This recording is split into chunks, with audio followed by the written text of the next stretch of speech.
We have stock INO. Right now, if you look at this thing, we have a pennant flag formation on the daily on a new low with $2.15. Seems like it can break, but I'm gonna wait for confirmation. Now, this stock is on the news today. The company had a emergency meeting and they are talking about Ebola to determine if the Ebola continues and the outbreaks of the illness continue. These funds and these meetings are going to start on the 14th of the month, which is tomorrow. So I'm gonna be paying attention.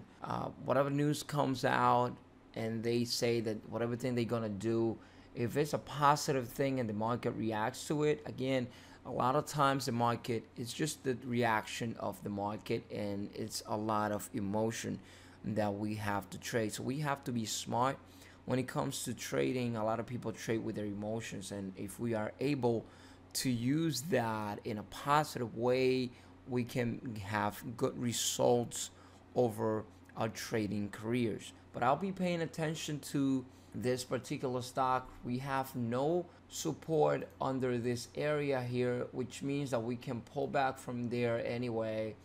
It doesn't necessarily mean that we're gonna roll over and they're gonna break over to the upside on this pennant flag formation. But if they have positive news over the meetings that they're going to hold, then this stock is going to probably roll over to the upside, and we could be able to profit from this reaction of the market.